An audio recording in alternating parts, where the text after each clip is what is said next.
Oke, Assalamualaikum warahmatullahi wabarakatuh. Kembali lagi dengan saya Afif Asyahani. Sekarang kita membahas tentang discrete ya, discrete probability distribution seperti itu. Nah, sebelumnya saya di sini punya penjelasan dulu ya. Oke, apa itu probability distribution? Is a listing of all outcomes of an experiment and the probability associated with each outcome. Jadi ini adalah list atau daftar dari seluruh outcome ya yang dihasilkan dari eksperimen dan kemungkinan-kemungkinan yang berhubungan dengan outcome tersebut, gitu ya. Saya di sini punya sebuah tabel ya, tabel yaitu pelemparan koin ya. Kita tahu ya koin, misalkan di sini ada koin Garuda gitu ya. Nah, di sini contohnya ada koin tersebut punya sisi T dan punya sisi H. Ini contoh aja ya. Jadi yang kita cari adalah berapa kemungkinan sisi H yang muncul seperti itu. Oke, aturan mainnya adalah satu kali percobaan itu terdiri dari 3 kali lemparan koin ya. Nah, dari masing-masing lemparan koin tersebut akan lemparan koin yang pertama apa yang muncul, lemparan koin yang kedua apa yang muncul, dan lemparan koin yang ketiga apa yang muncul seperti itu. Dan jumlah dari ketiga lemparan tersebut berapa yang muncul nilai H gitu ya. Contoh ya, yang pertama, percobaan pertama di sini kita lempar 3 kali koinnya, tidak ada yang muncul H sama sekali, maka kita tulis 0 probability-nya ya. Kita coba dengan percobaan kedua, kita lempar 3 kali koin, ternyata dari 3 kali percobaan muncul H-nya adalah 1. Dan seterusnya sampai ke 8. Ya, kita coba lempar, maka kali ini H-nya muncul semua seperti itu. Maka kita tulis di sini 3 ya. Jadi H apa yang ada H-nya di sini kita tulis begitu. Kalau misalkan H muncul 2 berarti kita tulis 2. Kalau misalkan muncul 1, H-nya kita tulis 1 seperti itu ya. Nah, jadi dari tabel tersebut begitu ya, kita akan mencari yang namanya probability distribution seperti itu. Sebelumnya saya pengen menjelaskan apa itu karakteristik dari probability distribution. Yang pertama adalah outcome-nya itu nilainya 0 dan 1 seperti itu, antara 0 dengan 1 begitu ya. Yang kedua, outcome-nya are mutually exclusive events. Ingat ya, mutually exclusive di pertemuan sebelumnya, yaitu kalau misalkan satu kejadian muncul, kejadian yang lain nggak akan muncul ya. Kalau misalkan yang keluar H ya, T nggak akan keluar seperti itu ya. Nah, yang ketiga adalah the list is exhaustive, so the sum of probability adalah nilainya 1 seperti itu. Total dari seluruh probabilitas nilainya 1. Yuk kita lihat sekarang penghitungannya seperti apa. Tadi kan kita sudah menghitung yang muncul 0 itu berapa, ya, yang nggak muncul H sama sekali itu ada berapa percobaan, yaitu 1 ya. Tadi ya ini ya. Nih, yang nggak muncul sama sekali H-nya berapa? 0, ada 1 kan. Terus yang muncul H 1 kali ada berapa? Ada 3 kali. 3 kali percobaan itu H-nya muncul ada yang 1 itu sebanyak 3 kali. Ini 1, 2, ya, 3 ya. Dan sampai 3 itu juga sama dengan 1 gitu ya. Nah, sekarang kita bagi dengan 8 kali percobaan ya. Ini tadi 8 kali percobaan ya. Kawan-kawan, ini 8 kali percobaan, berarti kita bagi dengan jumlah total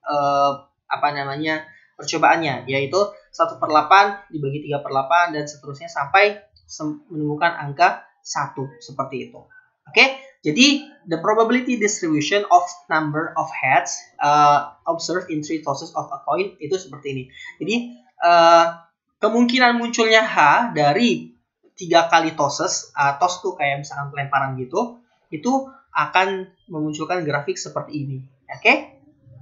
Nah, berikutnya apa yang dinamakan dengan random variable. Oke, random variable itu adalah a quantity resulting from an experiment that by chance can assume different value. Jadi random itu artinya nilainya tidak seragam, nilainya acak begitu ya. Ini contohnya begini, ini adalah random variable.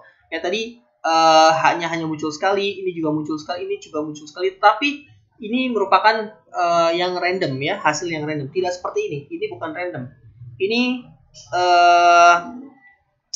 seragam seperti itu ya. Jadi dari setiap pelemparan itu hasilnya akan beda-beda. Ini namanya random, ya.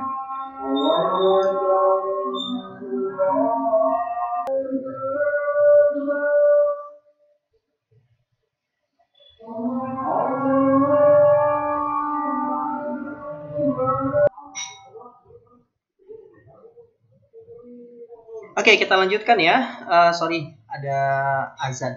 Oke, itu tadi random variables ya. Artinya random variables itu setiap percobaan itu nilainya acak seperti itu ya, tidak seragam seperti itu. Oke. Nah, sampai mana tadi? Random variables. Oke.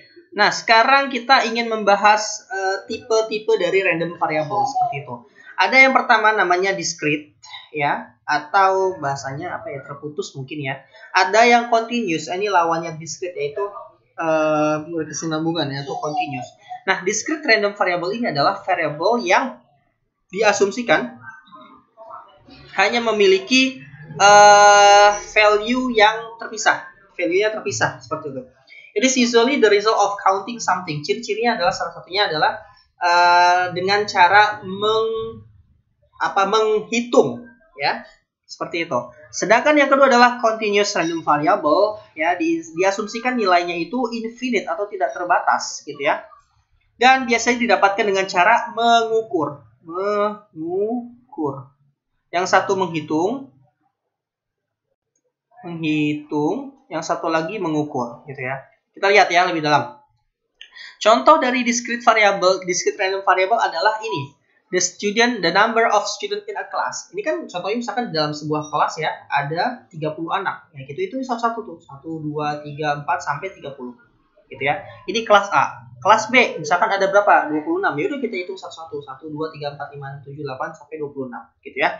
Nah, berikutnya contohnya adalah number children in the family. Nah, ini kan juga beda-beda ya. Kita harus menghitung juga gitu. Ada keluarga yang punya anaknya 5, ada yang keluarga punya anaknya 4 dan seterusnya. Maka kita harus menghitung. Ini adalah contoh dari discrete random variables. Berikutnya adalah the cars entering a car wash in hour. Dalam 1 jam berapa sih jumlah mobil yang masuk ke dalam cucian mobil, itu kan juga harus kita hitung ya kawan-kawan. Ada 1, 2, 3, 4, 5, 6. Jam pertama misalkan sepi, jam kedua misalkan rame, dan seterusnya. Ya, jadi itu contoh dari discrete random variable. Berikutnya adalah contoh dari continuous random variable. Kalau yang ini dengan cara mengukur ya teman-teman. Contoh, the weight of each student in the class. Berat badan siswa di dalam kelas itu kan harus melalui pengukuran ya, harus menimbang gitu. Ada siswa yang beratnya 30, ada siswa yang beratnya 40 dan seterusnya gitu ya. The temperature outside as you are reading this book. Nah, ini juga suhu. Ini juga didapatkan dengan cara mengukur ya, dengan menggunakan apa namanya tuh